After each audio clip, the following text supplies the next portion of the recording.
Hare Krishna.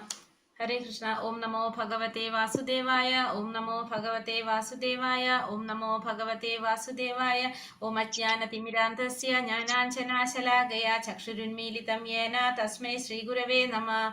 Namo Vishnu Padaya Krishna Preshtaya Bhudale Srimade Bhaktivedanta Swaminidhi Namine. Namaste Saraswate Deve Gauravani Prajarine Nirvishesha Shunyavadi Paschatya Deshatarine. Jai Sri Krishna Chaitanya Prabhu Nityananda Sri Advaita Gadadara Srivasadi Gaura Bhakta Vrinda. Hare Krishna Krishna Krishna Hare Hare Hare Rama Rama Rama Hare Hare. Hare Krishna. Sri Sri Radha Govinda Temple ISKCON Mangalurinte Bhagavad Gita ക്ലാസ്സിലേക്ക് എല്ലാവർക്കും സ്വാഗതം. ഹരേ കൃഷ്ണ. എല്ലാവർക്കും പ്രണാമം. ഹരേ കൃഷ്ണ മാതാജി. ഹരേ കൃഷ്ണ. അധികം late ആയിരുന്നു, sorry എല്ലാവരും. ഹരേ കൃഷ്ണ. ഹരേ കൃഷ്ണ.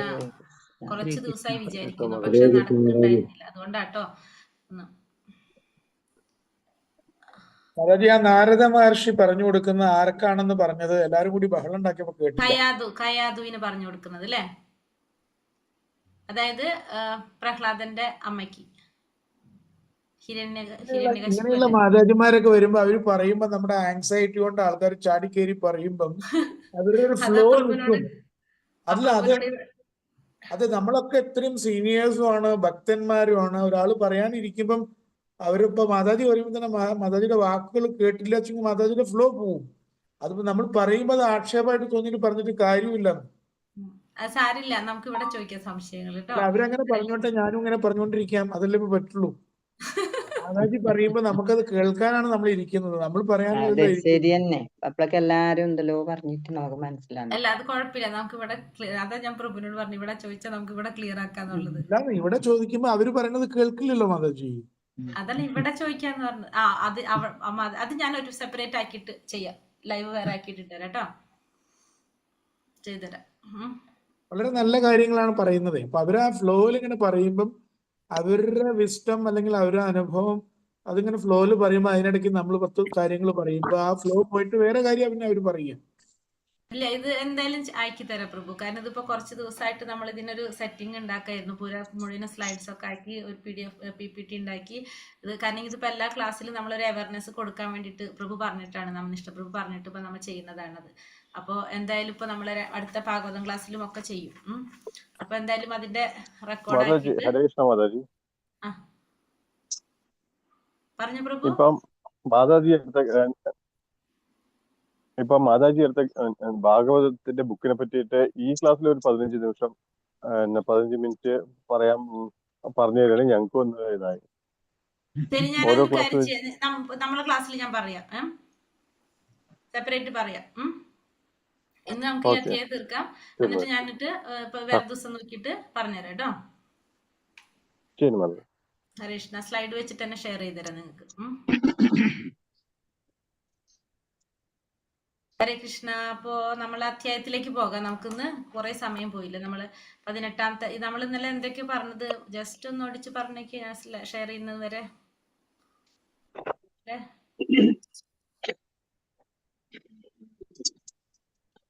പറഞ്ഞ കർമ്മത്തിനെ കുറിച്ച് പറഞ്ഞു, കർത്താവിനെ കുറിച്ച്,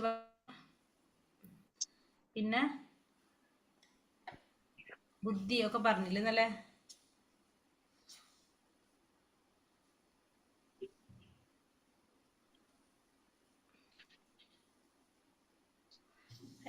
ഏത് ശ്ലോകം വരെ നമ്മൾ ഇന്നലെ എടുത്തത്? 55.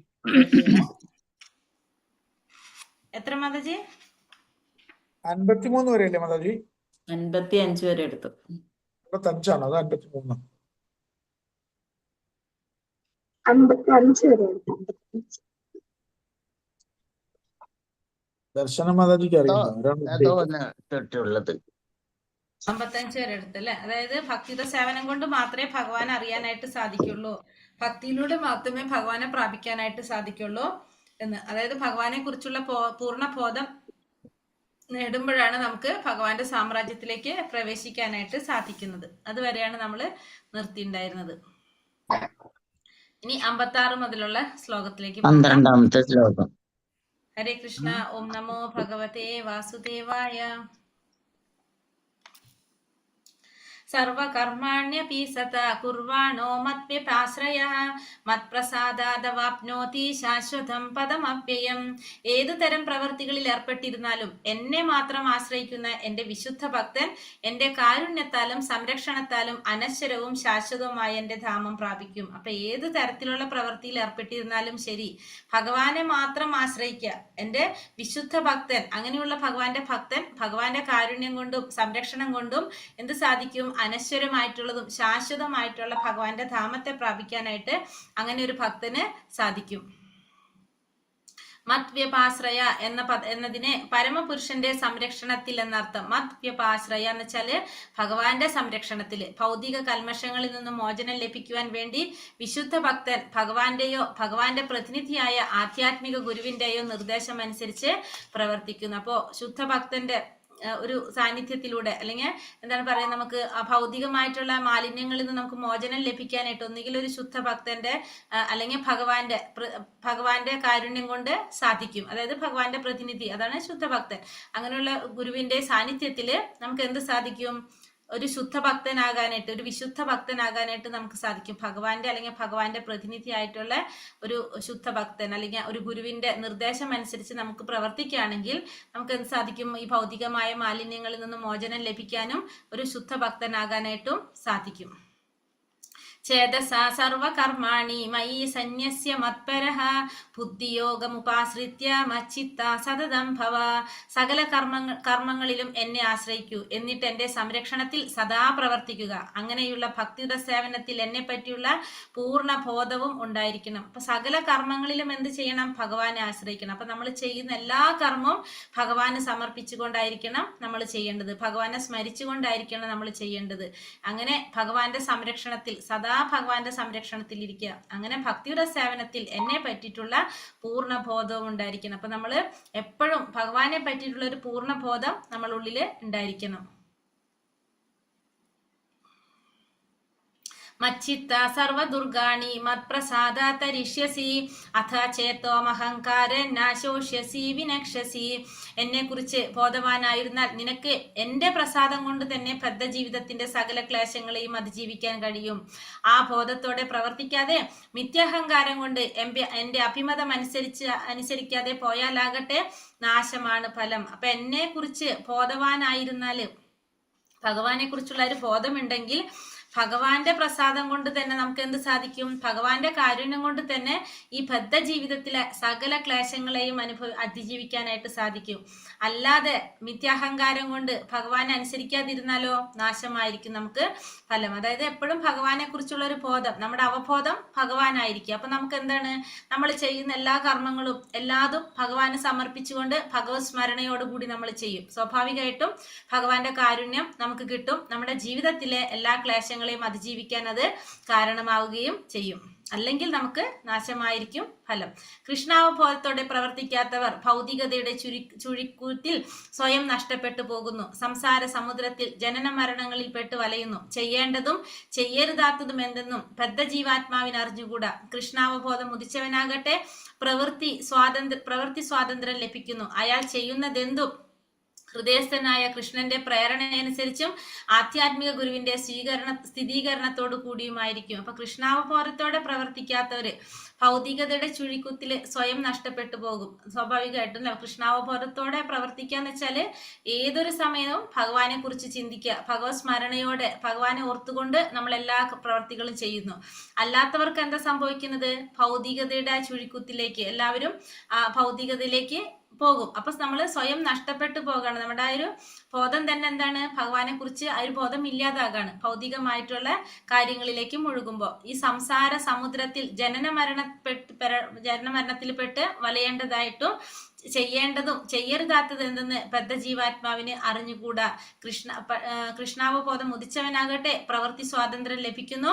അയാൾ ചെയ്യുന്നതെന്തും ഹൃദയസ്ഥനായ കൃഷ്ണന്റെ പ്രേരണയ്ക്കനുസരിച്ചും ആധ്യാത്മിക ഗുരുവിന്റെ സ്ഥിരീകരണത്തോടു കൂടിയുമായിരിക്കും. അപ്പൊ കൃഷ്ണാവബോധം ഇല്ലാത്തവര് ഭൗതികമായ ചുഴിക്കുത്തില് ഭൗതികമായ ചുഴിയിലേക്ക് ഇറങ്ങിപ്പോകേണ്ടതായിട്ട് വരും.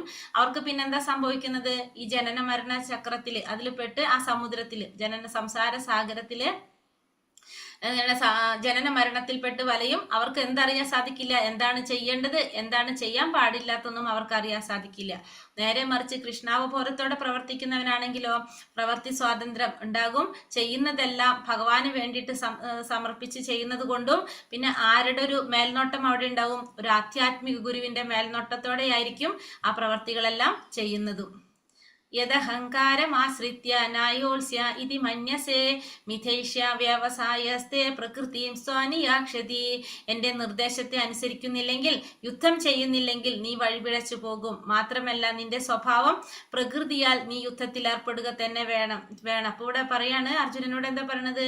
എന്റെ നിർദ്ദേശം അനുസരിക്കുന്നില്ലെങ്കിൽ, യുദ്ധം ചെയ്യുന്നില്ലെങ്കിൽ നീ വഴിപിഴച്ചു പോകും. മാത്രമല്ല നിന്റെ സ്വഭാവ പ്രകൃതിയാൽ നീ യുദ്ധത്തില് ഏർപ്പെടുക തന്നെ വേണം. അപ്പൊ നീ എന്ത് ചെയ്യണം? എന്റെ നിർദ്ദേശം അനുസരിക്കുക. അത് നീ അനുസരിച്ചില്ലെങ്കിൽ, അതായത് നീ യുദ്ധം ചെയ്യുന്നില്ലെങ്കിൽ നീ എന്ത് സംഭവിക്കും? നിനക്ക് നാശം സംഭവിക്കും. പിന്നെ അത് മാത്രമല്ല, നിന്റെ സ്വഭാവ പ്രകൃതി എന്താണ്? ഏത് കുലത്തിലാണ് ജനിക്കുന്നത് അർജുനൻ? ക്ഷത്രിയനാണ്. അപ്പൊ ക്ഷത്രിയന്റെ ധർമ്മം യുദ്ധം ചെയ്യുക എന്നുള്ളതാണ്. അപ്പൊ നീ യുദ്ധത്തിൽ ഏർപ്പെടുക തന്നെ വേണം. കാരണം നിന്റെ ധർമ്മം തന്നെ എന്താണ്? യുദ്ധം ചെയ്യുക എന്നുള്ളതാണ്. അപ്പൊ നീ ആ യുദ്ധത്തിൽ ഏർപ്പെടുക തന്നെ വേണം. അതെല്ലാം നീ അത് അനുസരിക്കില്ലെങ്കിൽ നിനക്ക് എന്ത് സംഭവിക്കും? നിനക്ക് വഴിപിഴച്ചു പോകും. ഭഗവാന്റെ നിർദ്ദേശത്തെ അല്ലെങ്കിൽ ഭഗവത് പ്രതിനിധി ആയ ആധ്യാത്മിക ഗുരുവിന്റെ നിർദ്ദേശത്തെ ഒരിക്കലും അവഗണിക്കാൻ പാടില്ല. പരമപുരുഷന്റെ കൽപ്പന നിറവേറ്റുന്നതിൽ വൈമുഖ്യം കാണിക്കരുത്. ഭഗവത് ആജ്ഞ നിർവഹിക്കുന്നവർ ഏതവസരത്തിലും സുരക്ഷിതരായിരിക്കും. അപ്പൊ നമ്മൾ ഒരിക്കലും ഭഗവാന്റെ നിർദ്ദേശത്തെ അല്ലെങ്കിൽ ഭഗവാന്റെ പ്രതിനിധിയായിട്ടുള്ള ഒരു ആധ്യാത്മിക ഗുരുവിന്റെ നിർദ്ദേശത്തെ നമ്മൾ ഒരിക്കലും അവഗണിക്കാൻ പാടില്ല. അങ്ങനെ ഭഗവാന്റെ നിർദ്ദേശങ്ങൾ അവഗണിക്കുകയാണെങ്കിൽ നമുക്ക് എന്താണ്? നമുക്ക് നാശമായിരിക്കും സംഭവിക്കുക. നേരെ മറിച്ച് ഭഗവാന്റെ നിർദ്ദേശപ്രകാരമാണ് നമ്മൾ പ്രവർത്തിക്കുന്നത്, അല്ലെങ്കിൽ ഒരു ഗുരുവിന്റെ നിർദ്ദേശപ്രകാരമാണ് നമ്മൾ പ്രവർത്തിക്കുന്നതെങ്കിൽ സ്വാഭാവികമായിട്ടും നമുക്ക് ഏതൊരു അവസരത്തിലും നമുക്ക് എന്തുണ്ടാവും? ഭഗവാന്റെ സുരക്ഷിതത്വം നമുക്ക് അനുഭവപ്പെടാനായിട്ട് സാധിക്കും. സ്വഭാവജേന കൗന്ദേയ നിബന്ധാസ്വേന കർമ്മണ കർത്തും നേച്ഛസി യന്മോഹാത് കരീഷ്യാസാവശോപിതത്. അല്ലയോ പാർത്ഥ, വ്യാമോഹം കൊണ്ട് നീ ഇപ്പോൾ എന്റെ ആജ്ഞ നിറവേറ്റാൻ മടിക്കുന്നു. എന്നാൽ സ്വാഭാവികമായ കർമ്മത്തിന്റെ പ്രേരണയ്ക്ക് വഴങ്ങി അനിഷ്ടമായി തോന്നുന്ന അതേ കർമ്മം നിനക്ക് ചെയ്യേണ്ടി വരും. അപ്പൊ ഇവിടെ പറയാണ്, നിനക്കിപ്പോ വ്യാമോഹം കൊണ്ട് നീ എന്താ ചെയ്യുന്നത്? നീ എന്റെ ആജ്ഞ നിറവേറ്റാൻ നീ മടിക്കാണ്. അജ്ഞാനം കൊണ്ട് നീ ഇപ്പോ ഞാൻ പറയുന്നത് നിനക്ക് അനുസരിക്കാനായിട്ട് നീ മടി കാണിക്കാണ്. പക്ഷേ സ്വാഭാവികമായ കർമ്മത്തിന്റെ പ്രേരണയ്ക്ക് വഴങ്ങിയിട്ട് നിനക്ക് എന്ത് ചെയ്യേണ്ടി വരും?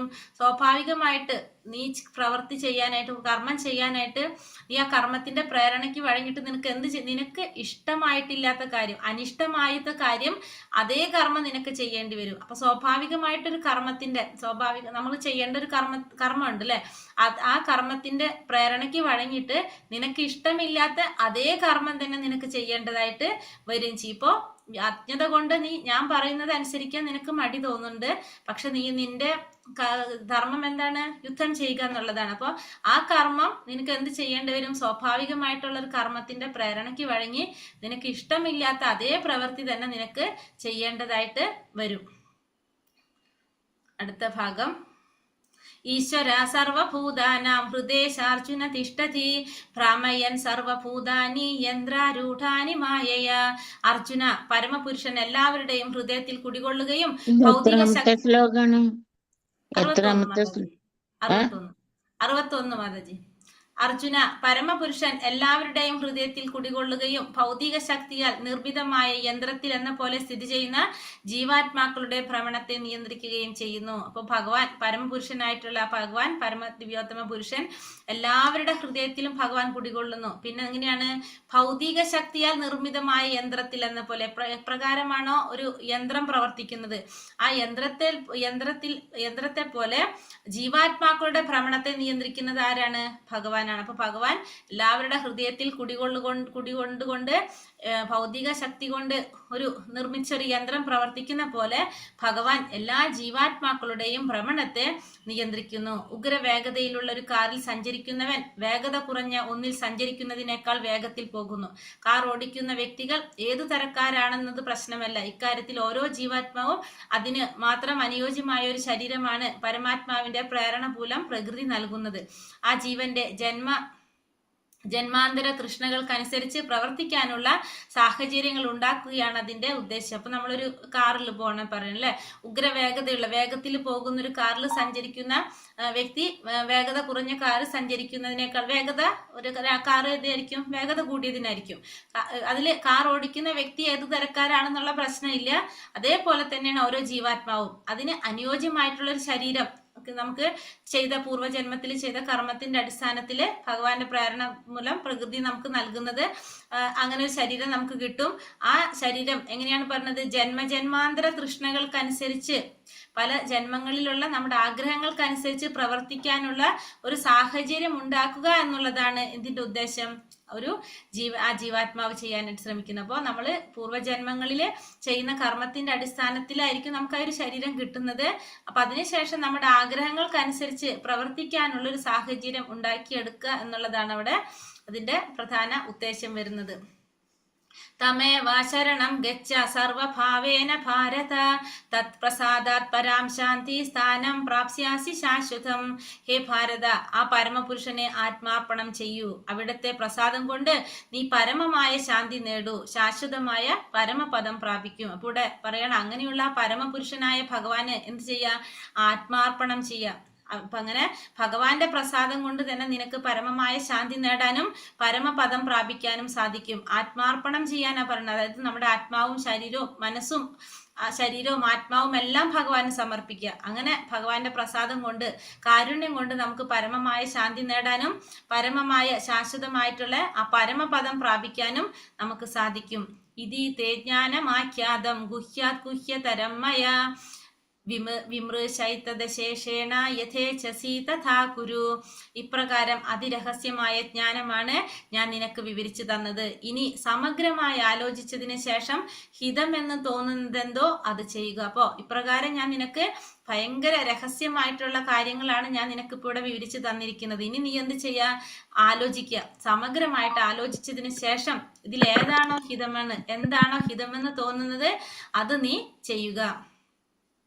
യഥേച്ഛസി തഥാ കുരു, ഹിതമെന്ന് തോന്നുന്നത് ചെയ്യുക എന്ന വാക്കുകൾ ജീവാത്മാവിനുള്ള അല്പമാത്രമായ സ്വാതന്ത്ര്യത്തിൽ ഈശ്വരൻ ഇടപെടില്ലെന്ന് ധ്വനിപ്പിക്കുന്നു. അപ്പോൾ യഥേച്ഛസി തഥാ കുരു എന്നാണ് പറയുന്നത്.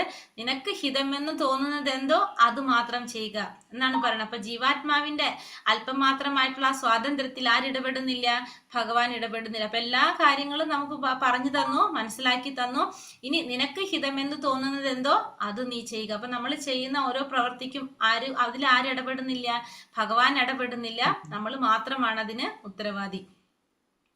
ഇനി ലാസ്റ്റ് ഭാഗത്തിലേക്ക് പോകാണ്.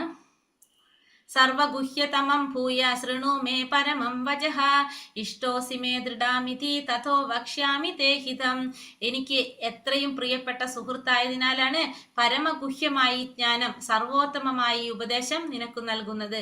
ഇനിയും കേൾക്കൂ, നിന്റെ മേന്മയ്ക്ക് വേണ്ടിയാണിത്. അപ്പോൾ നിനക്ക് ഞാൻ എന്തുകൊണ്ട് അതൊക്കെ പറഞ്ഞു തരുന്നത്, നീ എനിക്ക് ഏറ്റവും പ്രിയപ്പെട്ട സുഹൃത്തായത് കൊണ്ട്. അതുകൊണ്ടാണ് ഈ ഗുഹ്യമായിട്ടുള്ള ആ രഹസ്യമായിട്ടുള്ള ഈ ഒരു ജ്ഞാനം, ഈ സർവോത്തമമായ ഒരു ഉപദേശം ഞാൻ നിനക്ക് പകർന്നു നൽകുന്നത്. അപ്പൊ നീ ഇത് കേൾക്കൂ. ഇത് എന്തിനു വേണ്ടിയിട്ടാണ് പറഞ്ഞത്, നിന്റെ മേന്മയ്ക്ക് വേണ്ടിയിട്ടാണ് ഞാൻ ഇത് നിനക്ക് പറഞ്ഞു തരുന്നത്. മന്മനാഭവ മദ്ഭക്തോ മത്യാജീമാ നമസ്കുരു മാമൈ വൈഷ്യസി സത്യം തേ പ്രതിജാനേ പ്രിയോസിമേ.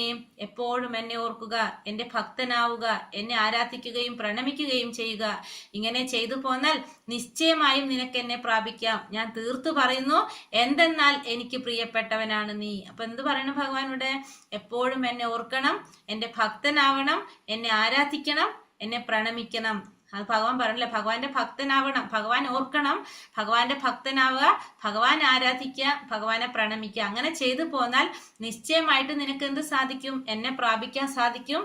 ഞാൻ തീർത്തു പറയാണ്, കാരണം എനിക്ക് ഏറ്റവും പ്രിയപ്പെട്ടവനായിട്ട് നീ മാറുകയും ചെയ്യും. എപ്പോഴും ഭഗവാനെ ഓർത്തുകൊണ്ടിരിക്കുക, ഭഗവാന്റെ ഭക്തനായിക്കൊണ്ടിരിക്കുക, ഭഗവാനെ ആരാധിക്കുക, പ്രണമിക്കുക ചെയ്തുകൊണ്ടിരുന്നു കഴിഞ്ഞാല് ഭഗവാൻ ഏറ്റവും പ്രിയപ്പെട്ടവനായിട്ട് മാറും. തികച്ചും കൃഷ്ണന്റെ ശുദ്ധ ഭക്തനാവുകയും എപ്പോഴും ഭഗവാനെ കുറിച്ച് സ്മരിക്കുകയും അദ്ദേഹത്തിന് വേണ്ടി പ്രവർത്തിക്കുകയും വേണം എന്നതാണ് അതീവ രഹസ്യമായ ജ്ഞാനം. ഔദ്യോഗികമായി ഒരു ധ്യാനിയാകേണ്ടതില്ല. കൃഷ്ണനെ കുറിച്ച് നിരന്തരം സ്മരിക്കാൻ അവസരം കിട്ടുന്ന വിധത്തിൽ ജീവിതത്തെ ചിട്ടപ്പെടുത്തണം. അപ്പൊ എന്ത് വേണം? തികച്ചും കൃഷ്ണന്റെ ശുദ്ധ ഭക്തനാവുക, ഭഗവാനെ കുറിച്ച് സ്മരിക്കുക, അദ്ദേഹത്തിന് വേണ്ടി പ്രവർത്തിക്കുക എന്നതാണ് അതീവ രഹസ്യമായ ഈ ജ്ഞാനം എന്ന് പറയുന്നത്. ഔദ്യോഗികമായിട്ട് ഒരു ധ്യാനി ആകേണ്ടതില്ല. കൃഷ്ണനെ കുറിച്ച് മാത്രം എന്ത് ചെയ്യുക? നിരന്തരം സ്മരിക്കാനായിട്ട് അവസരം കിട്ടുന്നതിൽ ജീവിതത്തെ ചിട്ടപ്പെടുത്തുക. നമ്മുടെ ജീവിതം എങ്ങനെ ചിട്ടപ്പെടുത്തി എടുക്കണം? ഭഗവാനെ സ്മരിക്കാനുള്ള അവസരം കിട്ടുന്ന രീതി, നമ്മൾ ഏതൊരു സമയത്തും ഭഗവാനെ സ്മരിക്കാവുന്ന രീതിയിൽ നമ്മുടെ ജീവിതത്തെ ചിട്ടപ്പെടുത്തി എടുക്കുക. അതാണ് നമ്മുടെ അടുത്ത് എപ്പോഴും ഭഗവാനെ സ്മരിക്കുക എന്ന് പറഞ്ഞൊരു ഉദ്ദേശം എന്താണ്? ഭഗവാനെ പറ്റി ഓർക്കാത്ത ഒരു സമയം പോലും നമ്മളെ ജീവിതത്തിൽ ഇല്ലാതിരിക്കുക. അങ്ങനത്തെ രീതിയിൽ നമ്മളെ ജീവിതത്തെ നമ്മൾ ചിട്ടപ്പെടുത്തിക്കൊണ്ട്, അതിനെ ഭഗവാനെ എപ്പോഴും സതതം കീർത്തയൻ തോമാം അല്ലേ പറയുന്നത്, എപ്പോഴും ഭഗവാനെ കീർത്തിക്കുക. അപ്പൊ എന്തുകൊണ്ടാണ് അത് ചെയ്യാൻ പറയുന്നത്? അങ്ങനെ ചെയ്യുമ്പോൾ നമ്മളെ ജീവിതത്തിൽ ഒരു സമയം പോലും ഉണ്ടാവില്ല ഭഗവാനെ കുറിച്ച് ഓർക്കാത്തത്. സർവധർമാൻ പരിത്യജ്യ മാമേകം ശരണം വ്രജ അഹത്വാം സർവപാപേഭ്യോ മോക്ഷയിഷ്യാമി മാം ശുചഃ. സർവധർമ്മങ്ങളെയും ത്യജിച്ച് എന്നിൽ ശരണം തേടുക, ഞാൻ നിന്നെ സകല പാപ പ്രതികരണങ്ങളിൽ നിന്ന് മോചിപ്പിക്കാം, ഭയപ്പെടേണ്ട. അപ്പൊ ഭഗവാൻ പറയുന്നത് എല്ലാ ധർമ്മങ്ങളും ത്യജിച്ച് നീ എന്നിൽ ശരണം തേട, ഞാൻ നിന്നെ സകല പാപ പ്രതികരണങ്ങളിൽ നിന്നും മോചിപ്പിക്കാം, നീ ഭയപ്പെടേണ്ട ആവശ്യമില്ല എന്നാണ് ഭഗവാൻ പറയുന്നത്. ഇപ്പൊ ഭഗവത്ഗീതയില് ഈ 700 ശ്ലോകങ്ങൾ നമ്മൾ കണ്ടു. അതില് ഭഗവത്ഗീതയെ കുറിച്ച് എന്താണ് മെയിൻ ആയിട്ട് പറഞ്ഞൊരു പോയിന്റ്, അല്ലെങ്കിൽ അതിലെ ശരിക്കും അതിന്റെ ഒരു നിങ്ങൾക്ക് എന്താ മനസ്സിലായെന്ന് ചോദിച്ചാൽ നമുക്ക് പറയേണ്ട ഒരു ശ്ലോകം എന്താണ്? ഇതാണ്. ഭഗവത്ഗീതന്ന് ഫുള്ള് നമുക്ക് മനസ്സിലായതനുസരിച്ച് ഭഗവാൻ പറയുന്ന ഒരു ഉപദേശം ഫസ്റ്റ് നമുക്ക് എന്ത് കൊടുക്കാം? സർവധർമാൻ പരിത്യജ മാമേകം ശരണം വ്രജ. ഭഗവാൻ എന്താ പറയണത്? എല്ലാ ധർമ്മങ്ങളും വിട്ട് എന്നെ ശരണം തേട, ഞാൻ നിന്നെ സകല പാപ പ്രതികരണങ്ങളിൽ നിന്ന് മോചിപ്പിക്കാൻ, ഭയപ്പെടേണ്ട എന്നാണ് ഭഗവത്ഗീതയുടെ ഉള്ളടക്കം. അല്ലെങ്കിൽ ഭഗവത്ഗീത കൊണ്ട് നമുക്ക് എന്താണ് ഭഗവാൻ ഉദ്ദേശിക്കുന്നത് എന്താണെന്നുള്ളത് ഈ ഒറ്റ ശ്ലോകത്തിൽ നമുക്ക് മനസ്സിലാക്കാൻ സാധിക്കും. എല്ലാത്തിനെ വിട്ടിട്ട് ഭഗവാനെ ശരണം പ്രാപിക്കുക, സകല പാപപ്രതികരണങ്ങളിൽ നിന്നും ഭഗവാൻ നമ്മളെ മോചിപ്പിക്കും, ഭയപ്പെടേണ്ട എന്നാണ് ഇതില് പറയുന്നത്. പൂർണ്ണ ബോധത്തോടെ കൃഷ്ണന് ചെയ്യപ്പെടുന്ന സേവനം തന്നെ ജ്ഞാനത്തിന്റെ അതിഗോപ്യമായ അംശം. ഇതാണ് ഭഗവത്ഗീതയുടെ കാതൽ. പൂർണ്ണ ബോധത്തോടെ കൃഷ്ണന് ചെയ്യപ്പെടുന്ന സേവനം തന്നെ ജ്ഞാനത്തിന്റെ അതിഗോപ്യമായ ഒരു അംശം. ഇതാണ് ഭഗവത്ഗീതയുടെ കാതൽ എന്ന് പറയുന്നത്. പൂർണ്ണമായ ബോധത്തോടെ ഭഗവാന് സേവനം ചെയ്യാം. മാം ശുച എന്ന പദം പ്രയോഗം ഇവിടെ ശ്രദ്ധേയമാണ്. ഭയപ്പെടേണ്ട, ശങ്കിക്കേണ്ട, വിഷാദിക്കേണ്ട എന്നെല്ലാം ധ്വനിപ്പിക്കുന്ന ആ വാക്കുകൾ. എല്ലാ ധർമാനുഷ്ഠാനങ്ങളെയും ത്യജിച്ച് സ്വയം കൃഷ്ണന് സമർപ്പിക്കുന്നത് എങ്ങനെയെന്ന് വ്യാകുലപ്പെടുന്നവരുണ്ടാകാം. വെറുതെയാണ് ആ മനസ്താപം. അപ്പോ ഇവിടെ എന്താ പറഞ്ഞത്? എല്ലാ ധർമാനുഷ്ഠാനങ്ങളെയും ത്യജിച്ച് സ്വയം കൃഷ്ണന് സമർപ്പിക്കുന്നത് എങ്ങനെയെന്ന് വ്യാകുലപ്പെടുന്നവരുണ്ടാകാം. അത് വെറുതെയാണ് ആ മനസ്താപം എന്നാ പറയുന്നത്. കാരണം എല്ലാ ധർമ്മങ്ങളും വിട്ട് ഭഗവാനെ ശരണം പ്രാപിച്ചോളാം ഭഗവാൻ തന്നെയാണ് പറയുന്നത്. പിന്നെ നമുക്ക് അവിടെ എന്തിന്റെ ആവശ്യമില്ല? വേറൊരു മനസ്താപത്തിന്റെ ആവശ്യമില്ല അല്ലെ? ഭഗവാൻ ഇപ്പൊ പറയാണ് ഇതിപ്പോ പകലാണ്, രാത്രിയാണെന്ന് പറഞ്ഞ ഇപ്പൊ രാത്രിയാണ്, പകലാണെന്ന് പറഞ്ഞാൽ പകലാണ്. കാരണം ഭഗവാൻ എന്താണോ പറയുന്നത് അതാണ് നമ്മൾ പാലിക്കേണ്ടത്, അതാണ് ധർമ്മം. അപ്പൊ നമ്മൾ നേരെ തിരിച്ച് ചിന്തിക്കേണ്ട ആവശ്യം തന്നെ ഇല്ല. നമുക്ക് എന്ത് ചെയ്യാം? എല്ലാ ധർമ്മങ്ങളുടെയും ധർമാനുഷ്ഠാനങ്ങളെയും ത്യജിച്ച് സ്വയം കൃഷ്ണന് സമർപ്പിക്കുന്നത് എങ്ങനെ സമർപ്പിക്കുക, അത് ചെയ്യാനായിട്ട് ആണ് ഭഗവാൻ ഇവിടെ നമ്മളോട് പറയുന്നത്.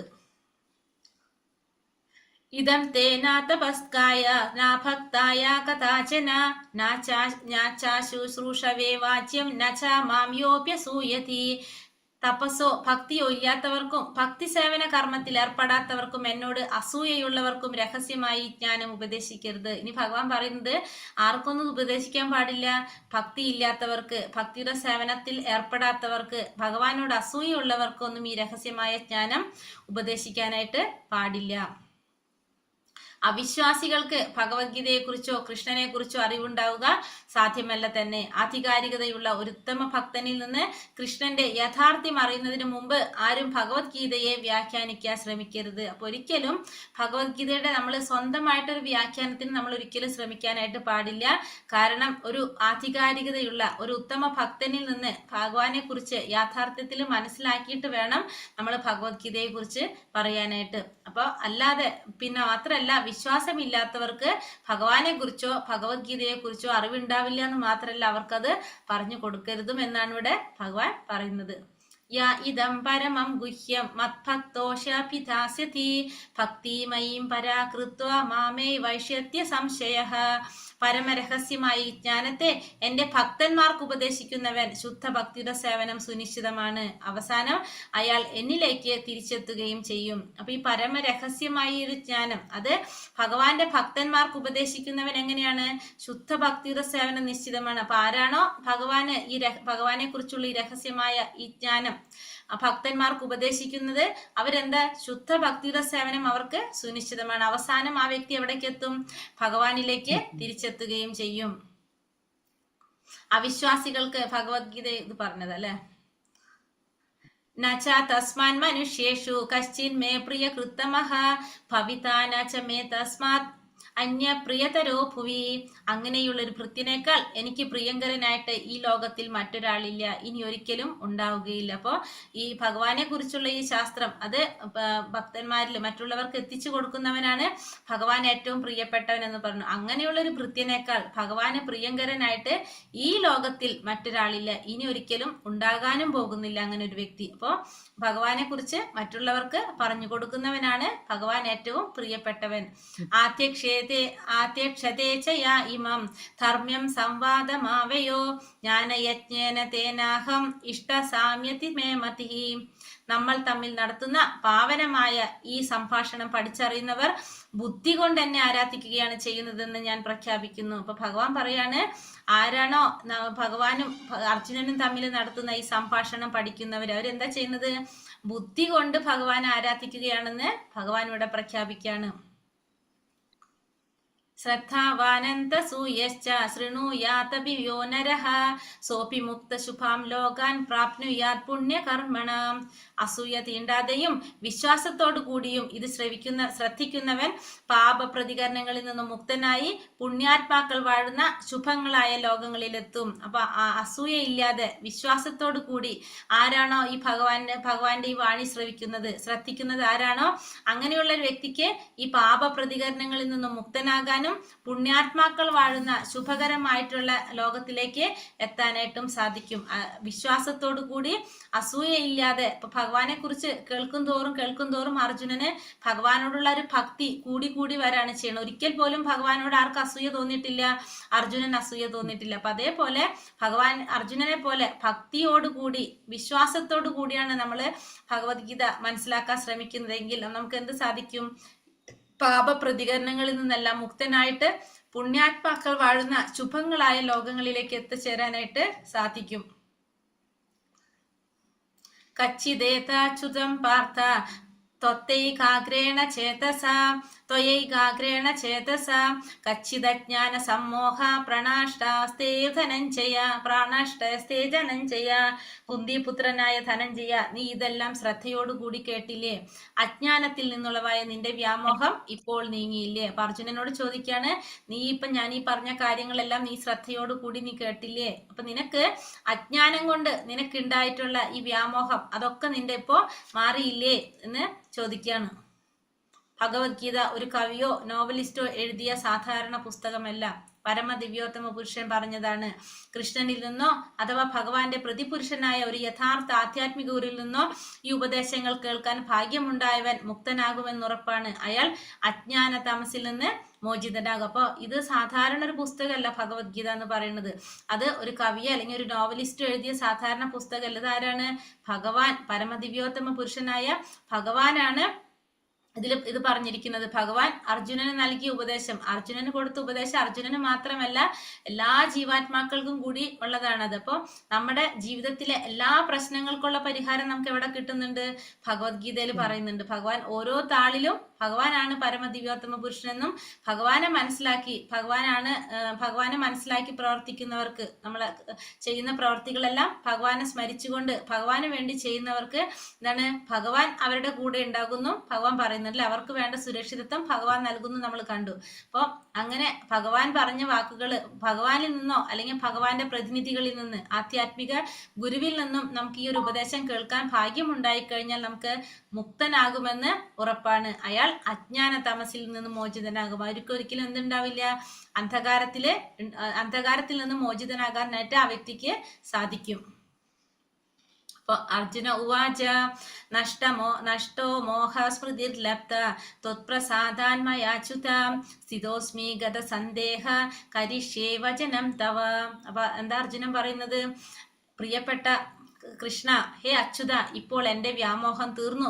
അങ്ങയുടെ കരുണ കൊണ്ട് ബുദ്ധി തിരിച്ചു കിട്ടി. ഞാൻ ഇപ്പോൾ ദൃഢനും സംശയരഹിതനുമാണ്. അങ്ങയുടെ ആജ്ഞയനുസരിച്ച് പ്രവർത്തിക്കാൻ തയ്യാറായിരിക്കുന്നു. അപ്പൊ പറയാണ്, എൻ്റെ വ്യാമോഹം ഇപ്പോൾ തീർന്നു, എൻ്റെ ബുദ്ധി തിരിച്ചു കിട്ടി, ഞാനിപ്പോൾ ദൃഢനാണ്, സംശയരഹിതനാണ്, അങ്ങയുടെ ആജ്ഞയ്ക്കനുസരിച്ച് പ്രവർത്തിക്കാൻ ഞാൻ തയ്യാറായിരിക്കുന്നു. അപ്പൊ അർജുനന്റെ വ്യാമോഹങ്ങളൊക്കെ തീർന്നു, അജ്ഞാനമെല്ലാം മാറി അർജുനൻ ഭഗവാൻ പറയുന്നതനുസരിച്ച് പ്രവർത്തിക്കാൻ തയ്യാറായി എന്ന് പറയാണ്. ഈ ശ്ലോകത്തിലെ മോഹം എന്ന പദം ശ്രദ്ധേയമാണ്. ജ്ഞാനത്തിന് വിരുദ്ധമാണ് മോഹം.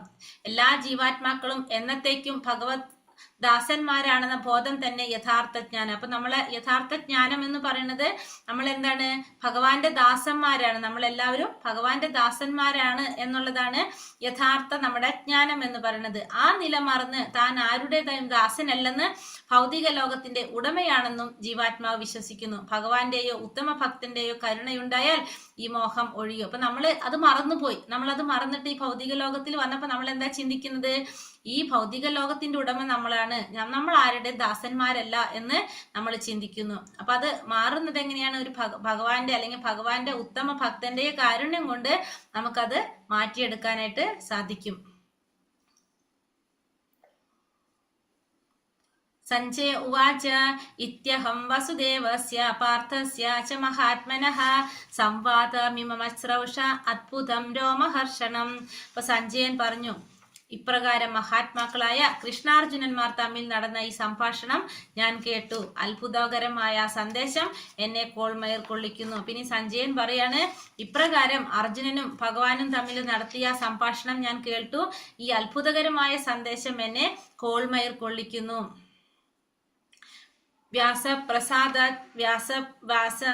വ്യാസപ്രസാദച്യുതവാനേത് തദ്ഗുഹ്യമഹം പരം യോഗം യോഗേശ്വരാത് കൃഷ്ണ സാക്ഷാത് കഥയഥാ സ്വയം. യോഗേശ്വരനായ കൃഷ്ണൻ തന്നെ അർജുനന് പരമരഹസ്യമായ ഈ യോഗം ഉപദേശിച്ചത് വ്യാസദേവന്റെ അനുഗ്രഹത്താൽ എനിക്ക് നേരിട്ട് കേൾക്കാൻ ഇവിടെ വന്നു. അപ്പൊ ഇവിടെ സഞ്ജയൻ എന്താ പറയണത്? സഞ്ജയന് ഗുരുവിന്റെ കാരുണ്യം ഉണ്ടായത് കൊണ്ടാണ് ഭഗവാനെ കുറിച്ച് അറിയാനായിട്ട് സാധിച്ചത്. ഈ ഗീതോപദേശം ഭഗവാൻ അർജുനൻ ഉപദേശിച്ച ഈ ഗീത കേൾക്കാൻ സാധിച്ചത് സഞ്ജയൻ എന്തുകൊണ്ടാണ്? ഗുരുവിന്റെ കാരുണ്യം ഉണ്ടായതുകൊണ്ട്. സഞ്ജയനും ഗുരുവിന്റെ ആ ഒരു കാരുണ്യം ഉള്ളത് കൊണ്ടാണ് സഞ്ജയൻ അത് സാധിച്ചത്. അപ്പൊ സഞ്ജയനും തന്റെ ഗുരുവിനെ ഇവിടെ ഓർക്കാണ്.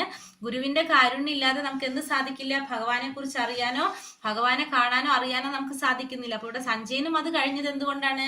സഞ്ജയന്റെ ഗുരുവിന്റെ കാരുണ്യം കൊണ്ടാണത് സാധിച്ചത്. സഞ്ജയന്റെ ആധ്യാത്മിക ഗുരുവാണ് വ്യാസൻ. ഭഗവാനെ തനിക്കറിയാൻ സാധിച്ചത് വ്യാസപ്രസാദം കൊണ്ടാണെന്ന് സഞ്ജയൻ സമ്മതിക്കുന്നു. കൃഷ്ണനെ കുറിച്ച് ജ്ഞാനം നേടേണ്ടത് നേരിട്ടല്ല, ഗുരുവിലൂടെയാണ് ഇതിൽ നിന്ന് മനസ്സിലാക്കുക. അപ്പൊ ഭഗവാനെ കുറിച്ച് മനസ്സിലാക്കാനായിട്ട് ഗുരുവിന്റെ ഒരു കാരുണ്യം നമുക്ക് അത്യാവശ്യമാണ്. അപ്പൊ ഇവിടെ സഞ്ജയൻ അത് സാധിച്ചത് സഞ്ജയന്റെ ഗുരുവായിട്ടുള്ള വ്യാസദേവന്റെ അനുഗ്രഹം കൊണ്ടാണ്. അപ്പൊ ഭഗവാനെ കുറിച്ചുള്ള ജ്ഞാനം നമുക്ക് നേരിട്ട് നേടാനായിട്ട് സാധിക്കില്ല. നമുക്ക് എങ്ങനെയാണ്? ഒരു ഗുരുവിലൂടെ ആയിരിക്കണം ഭഗവാനെ കുറിച്ച് മനസ്സിലാക്കാനായിട്ട് നമ്മൾ ശ്രമിക്കേണ്ടത്. രാജൻ സംസ്മൃത്യ സംവാദം ഇമം അത്ഭുതം കേശവാർജുനയോ പുണ്യം ഋഷ്യാമി ച മുഹു. കൃഷ്ണാർജുനന്മാരുടെ അത്ഭുതകരമായ പുണ്യ സംവാദം വീണ്ടും വീണ്ടും ഓർത്തോർത്ത് ഞാൻ അനുനിമിഷം ആനന്ദപുളകിതനാകുന്നു രാജാവേ. അപ്പൊ കൃഷ്ണ അർജുനന്മാരുടെ ഈ സംവാദം, അത്ഭുതകരമായിട്ടുള്ള ഈ പുണ്യ സംവാദം വീണ്ടും വീണ്ടും ഓർത്തോർത്ത് ഞാൻ അനുനിമിഷം ആനന്ദപുളകിതനാകുന്നു. അപ്പോ കൃഷ്ണനും അർജുനനും തമ്മിലുള്ള ഈ സംവാദം കേട്ടിട്ട് അത് ഓർക്കും തോറും ആനന്ദപുളകിതനാവാണ് ഇവിടെ ആര്? സഞ്ജയൻ. അത് രാജാവിനോട് പറയാണ്, അതായത് ധൃതരാഷ്ട്രരോട് പറയാണ്. ശ്രീകൃഷ്ണ ഭഗവാനിൽ നിന്ന് ഗീതോപദേശം സിദ്ധിച്ചത് പൂർണ്ണമായ കൃഷ്ണാവബോധം ഉദിക്കും. സിദ്ധിച്ചവന് പൂർണ്ണ കൃഷ്ണാവബോധം ഉദിക്കും. തൽഫലമായി അയാൾക്ക് ജ്ഞാനം വർദ്ധിച്ചു വരും. നൈമിഷികമായല്ല, നിരന്തരമായി തന്നെ ജീവിത ആനന്ദം അനുഭവപ്പെടുകയും ചെയ്യും. അപ്പോൾ ഭഗവാനിൽ നിന്ന് ആ ഗീതോപദേശം സിദ്ധിച്ചവന് പൂർണ്ണമായിട്ടും കൃഷ്ണാവബോധം ഉദിക്കുന്നു. മാത്രമല്ല ശരിയായ ജ്ഞാനം വർദ്ധിച്ചു വരികയും ജീവിതത്തിൽ നിരന്തരം എന്തനുഭവിക്കാൻ സാധിക്കും? ആനന്ദം അനുഭവിക്കാനായിട്ടും ആ വ്യക്തിക്ക് സാധിക്കും. തച്ച സംസ്മൃത്യ രൂപമത്യത്ഭുതം ഹരേ വിസ്മയോ മേ മഹാൻ രാജൻ ഋഷ്യാമി ച പുനഃ. അല്ലയോ രാജാവേ, കൃഷ്ണന്റെ അത്ഭുതാവഹമായ രൂപം ഓർക്കും തോറും എനിക്ക് വിസ്മയം വർദ്ധിക്കുന്നു, വീണ്ടും വീണ്ടും സന്തോഷമുണ്ടാകുന്നു. അപ്പൊ ഭഗവാനെ കുറിച്ച് ഓർക്കും തോറും, ഭഗവാന്റെ ആ രൂപം ഓർക്കും തോറും എനിക്ക് വിസ്മയം വർദ്ധിക്കുന്നു, വീണ്ടും വീണ്ടും സന്തോഷമുണ്ടാകുന്നു. അപ്പൊ ഇവിടെ ഭഗവാൻ അർജുനന് കാണിച്ചു കൊടുത്ത ആ രൂപത്തെ കുറിച്ചൊക്കെ ഇവിടെ ഓർക്കാണ് സഞ്ജയൻ. അപ്പൊ സഞ്ജയൻ അത് ആലോചിക്കും തോറും വിസ്മയം വർദ്ധിച്ചു കൊണ്ടിരിക്കുന്നു, വീണ്ടും വീണ്ടും സന്തോഷം ഉണ്ടാകുകയാണ് ഇവിടെ ചെയ്യുന്നത്. യത്ര യോഗേശ്വര കൃഷ്ണോ യത്ര പാർത്ഥാധനുർധരഃ തത്ര ശീർവിജയോ ഭൂതിർ ധ്രുവ നിതിർമതിർമമ. യത്ര യോഗേശ്വര കൃഷ്ണോ യത്ര പാർത്ഥാധനുർധരഃ തത്ര ശീർവിജയോ ഭൂതിർ ധ്രുവ നിതിർമതിർമമ. എവിടെ യോഗേശ്വരനായ കൃഷ്ണനുണ്ടോ, എവിടെ വില്ലാളി വീരനായ അർജുനനുണ്ടോ, അവിടെയാണ് ഐശ്വര്യവും വിജയവും അസാധാരണ ശക്തിയും നീതിയും ഉള്ളത്. ഇതാണ് എൻ്റെ അഭിപ്രായം. അപ്പോൾ സഞ്ജയൻ പറയാണ്, എവിടെയാണോ യോഗേശ്വരനായ കൃഷ്ണനുള്ളത്, പിന്നെ വില്ലാളി വീരനായ അർജുനനുള്ളത് എവിടെയാണോ, അവിടെയാണ് എന്തുള്ളത്? ഐശ്വര്യവും വിജയവും അസാധാരണമായ ശക്തിയും നീതിയും ഉള്ളത്. ഇതാണ് അഭിപ്രായം. ആരുടെ അഭിപ്രായം? സഞ്ജയന്റെ അഭിപ്രായത്തില് യോഗേശ്വരനായ കൃഷ്ണനും വില്ലാളി വീരനായ, അതായത് ശക്തിയും ബുദ്ധിയും എവിടെയാണുള്ളത് അവിടെ എന്തുണ്ടാകും? ഐശ്വര്യവും വിജയവും അസാധാരണ ശക്തിയും എല്ലാം ഉണ്ടാകും. അതാണ് ഭഗവാന്റെ സഞ്ജയന്റെ അഭിപ്രായം എന്നിവിടെ പറയാണ്. യത്ര യോഗേശ്വര കൃഷ്ണോ യത്ര പാർത്ഥാധനുർധരഃ തത്ര ശീർവിജയോ ഭൂതിർ ധ്രുവ നിതിർമതിർമമ. ധൃതരാഷ്ട്ര തന്റെ കക്ഷിക്ക് ജയം പ്രതീക്ഷിക്കേണ്ട എന്ന് സഞ്ജയൻ നേരിട്ട് പറയുന്നു.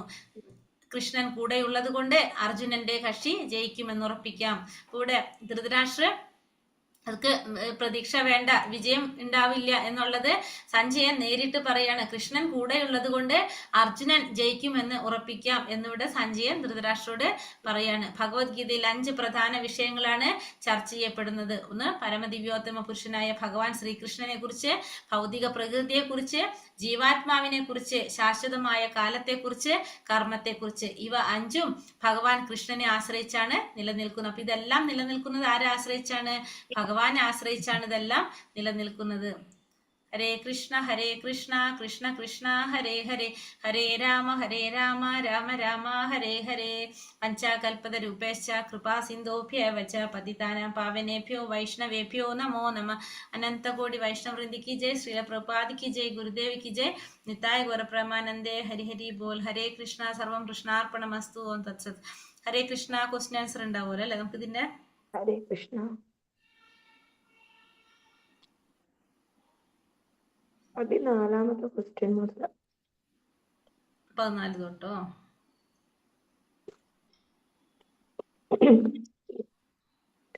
ഓക്കെ. മദ്യപാശ്രയ എന്നതിന്റെ അർത്ഥം പരമപുരുഷന്റെ സംരക്ഷണത്തിൽ, ഭഗവാന്റെ സംരക്ഷണം അല്ലെ? പരമപുരുഷന്റെ സംരക്ഷണത്തിൽ നിന്നാണ് അർത്ഥാക്കുന്നത്. യഥേച്ഛസി തഥാ കുരു എന്നതെന്താണ് അർത്ഥാക്കുന്നത്? ഹിതമെന്ന് തോന്നുന്നത് എന്തോ അത് ചെയ്യുക. ഹിതമെന്ന് തോന്നുന്നത് എന്തോ അത് ചെയ്യുക. ഭഗവത്ഗീതയുടെ കാതൽ ഏതാണ്? ഭഗവാനെ ശരണം പ്രാപിക്കുക. പൂർണ്ണ ബോധ്യത്തോടെ കൃഷ്ണനെ ചെയ്യപ്പെടുന്ന സേവനം. സർവധർമ്മങ്ങളും ത്യജിച്ച് ഭഗവാനിൽ ശരണം തേടുക. ഞാൻ നിന്നെ സകല പാപപ്രതികരണങ്ങളും മോചിപ്പിക്കാം, ഭയപ്പെടേണ്ട. സർവധർമാൻ പരിത്യജ മാമേകം ശരണം വ്രജ. അതാണ് ഭഗവത്ഗീതയുടെ കാതൽ എന്ന് പറയുന്നത്. എങ്ങനെയുള്ളവർക്കാണ് ഈ ജ്ഞാനം ഉപദേശിക്കരുതെന്നാണ് ഭഗവാൻ പറയുന്നത്? അവിശ്വാസികൾക്ക്. തപസിദ്ധി ഇല്ലാത്ത ഒരാളോടും ഭക്തി ഇല്ലാത്തവരോടും ഭഗവാനെ നിന്ദിക്കുന്നവരോടും ഒന്നും ഉപദേശിക്കരുത്.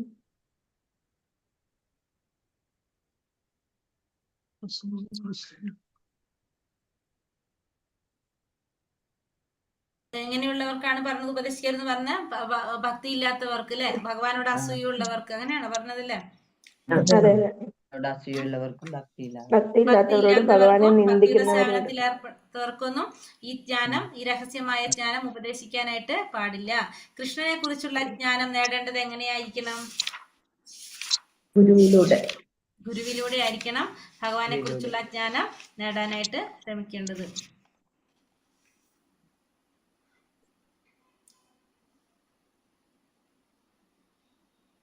കൃഷ്ണനെ കുറിച്ചുള്ള ജ്ഞാനം നേടേണ്ടത് എങ്ങനെയാണ്? ഗുരുവിലൂടെ. ഗുരുവിലൂടെ. 2 ക്വസ്റ്റ്യൻ മതി. പൂർണ്ണമായും വിശ്വസിക്കുക, പൂർണ്ണമായും സമർപ്പിക്കുക. അതെ, ഒരു സെക്കൻഡ്, ഞാൻ ക്വസ്റ്റ്യൻ അതിൽ Repeat. എങ്ങനെയുള്ളവർക്ക് ഈ ജ്ഞാനം ഉപദേശിക്കരുതെന്നാണ് ഭഗവാൻ പറയുന്നത്. 17ാമത്തെ ക്വസ്റ്റ്യൻ. 18ാമത്തെ കൃഷ്ണനെ കുറിച്ചുള്ള ജ്ഞാനം നേടേണ്ടത് എങ്ങനെയാണ്? അതത് കോപ്പി പേസ്റ്റ് ചെയ്തതിന്റെ കുഴപ്പമായിരിക്കും. ഭഗവത്ഗീതയുടെ അപ്പൊ കഴിഞ്ഞല്ലോ, എല്ലാ ക്വസ്റ്റ്യൻ ആയില്ല ഇതില്? ആയി. ആയി. ഹരേ കൃഷ്ണ.